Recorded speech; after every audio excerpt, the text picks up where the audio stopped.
Dr. Paul Kengor, author and professor of political science at Grove City College in Grove City, Pennsylvania, joins me now on Skype to talk more about today's events. Dr. Kengor, welcome back. Always great to see you.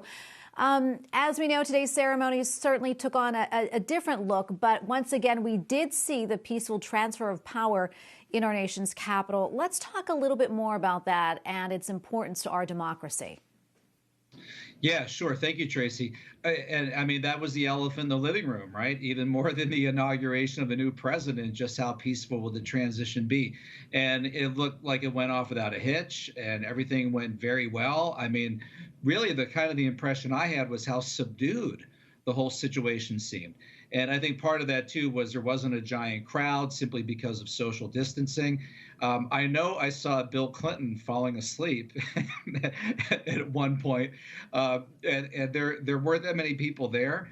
It was a good speech, I've got to say that. And I mean, all inaugurals are. I mean, these are all written very carefully.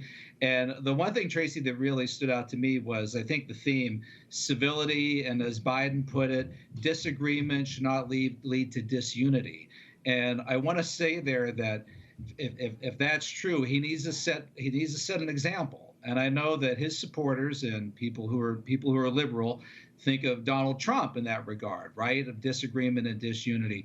But Joe Biden's got some of that to do himself. I mean, just last week, the week before, he compared Ted Cruz and Josh Hawley to the big lie of Joseph Goebbels, the Nazi propagandist. I've got a quote here from Biden in my home state of Pennsylvania on September 17th regarding COVID. If the president had done his job, all the people would still be alive. All the people. I'm not making this up. Just look at the data. Look at the data. So to do things like blame Donald Trump for the death of every single person from COVID in America, I mean, that doesn't cause unity either. And I thought of that when Biden stopped for a very gracious moment of silence for the 400,000 people who died from COVID. That was a moment of unity.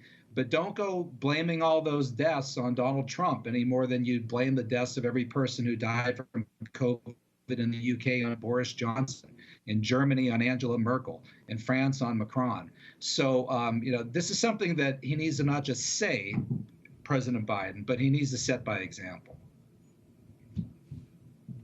Yeah.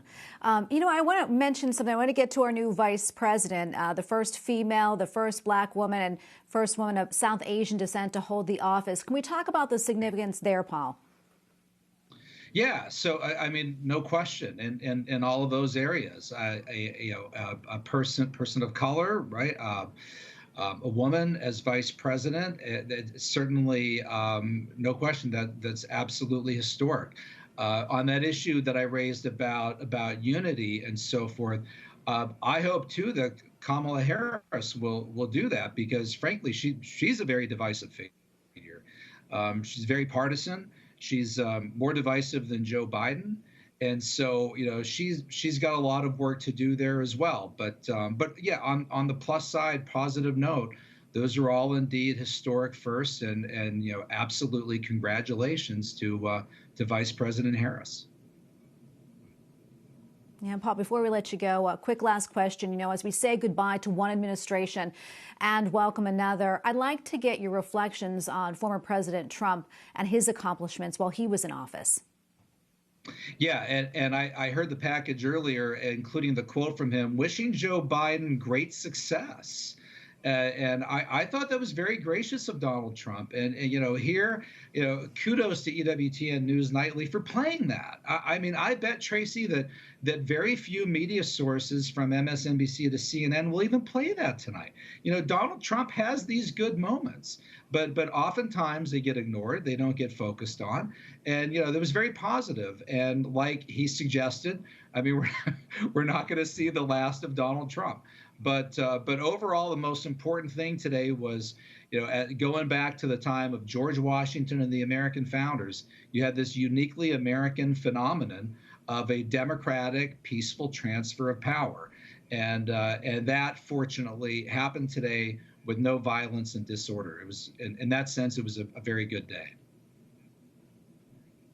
All right. Well, we're going to leave it right there. Thank you so much, Dr. Paul Kengor. Always appreciate you having you on and getting your analysis. Thanks again. Thanks, Tracy.